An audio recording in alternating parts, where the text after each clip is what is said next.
for the divine couple. That's beautiful. Humans act wickedly or blindly, then that prevents the divine couple from uniting. So everything depends on what's called the arousal below. As the Zohar says, through an arousal below, there was an arousal above. Certainly the energy also moves from above to below, but that's standard religion. Not everybody says. The innovation here is that what happens above depends on our action below.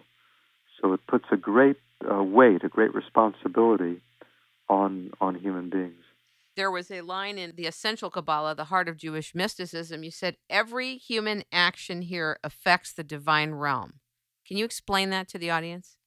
Yeah, so really that's exactly the point, that the divine qualities, what are called the 10 sefirot, the 10 aspects of God's being. Two of those are the Holy One, blessed be He, and the Shekhinah.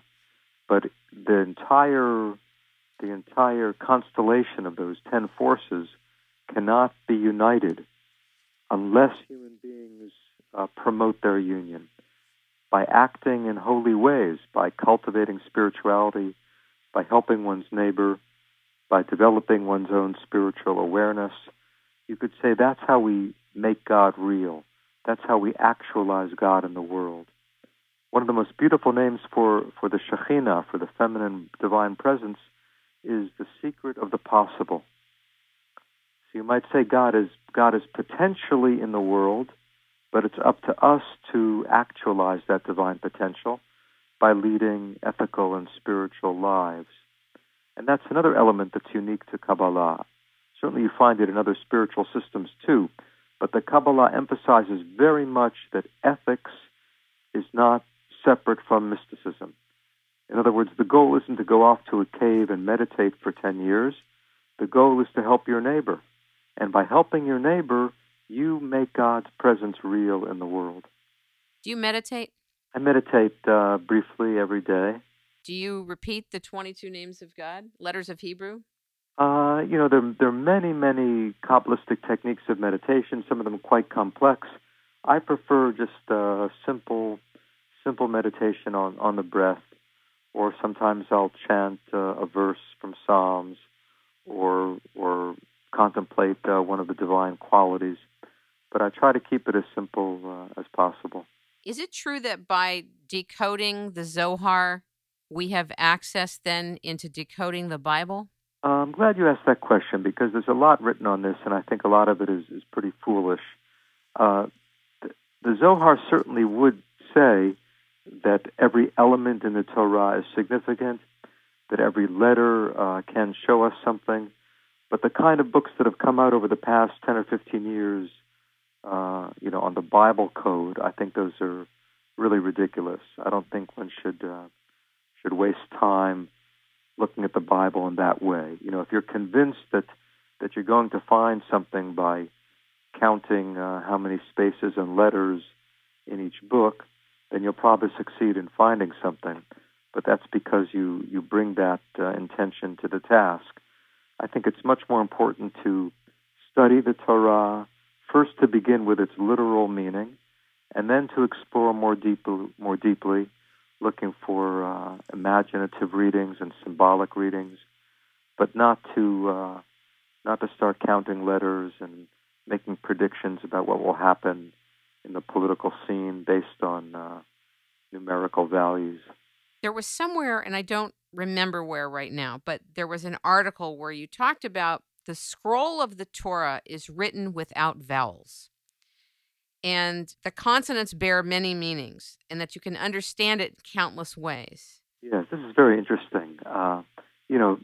Hebrew is different than English in various ways. One of the ways it's different is that there are no letters that are vowels, or there are very few letters that are vowels. Basically, almost every letter in the Hebrew alphabet is a consonant. Now, of course, you need vowels in order to make words audible, in order to sound out the words. So how does Hebrew create vowels?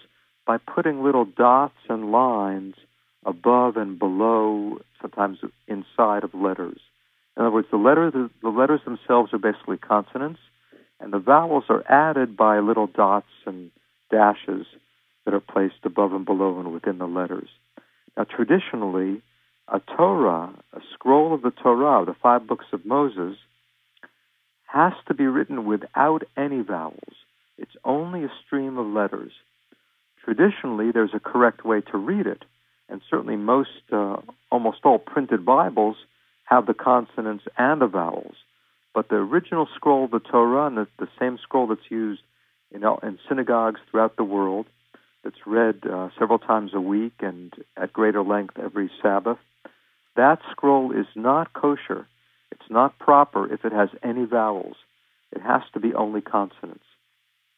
And there's a wonderful Kabbalistic interpretation of that law, and the interpretation is that it's written without vowels so that it can be interpreted, you might say, so that it can be read in various ways. In other words, there is a traditional and correct way of reading the word, but you're allowed to read the word in different ways in order to derive additional meaning. And that was already a technique before the Kabbalah in Rabbinic Judaism. The rabbis would expand the meaning of Torah by reading it in new ways, and the Kabbalah takes that over and develops it further, and you could say it celebrates the imagination. That's really what the Zohar is to a great extent. It's a celebration of imaginative reading of the Bible.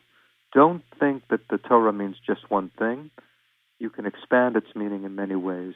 This is really wonderful for today because you could say it's a critique of fundamentalism. The Zohar is really critical of reading the Bible in a fundamentalist way. It wants a creative and open-ended reading, and I think that's part of the secret of the appeal of the Zohar throughout the ages, and it's part of its appeal today, because people realize that a religion can't really live if it stays entirely literal. You really have to expand the meaning of the Torah in order to apply it to modern times. Take, for example, the line in the Bible, an eye for an eye, a tooth for a tooth. Right. That probably originally meant exactly what it says, that if I gouge out someone's eye, my eye should be gouged out in return. But the rabbis refused to accept that interpretation, even though the Hebrew says that. The rabbis said, what does this mean, an eye for an eye? It means monetary compensation. It means that you should cover the person's healing, that you should cover any loss of income that he has, that you should pay for any shame or embarrassment that he has, the various categories. But the rabbis were willing to say, don't be content with the literal meaning. Try to expand it and apply it to make the Torah a livable and living document. And the Zohar is very much in that tradition, just taking it a little further.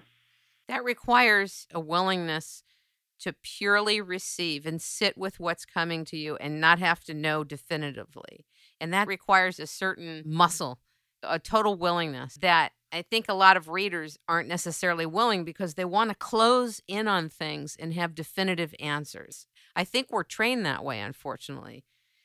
That's why you're uniquely suited to do what you do.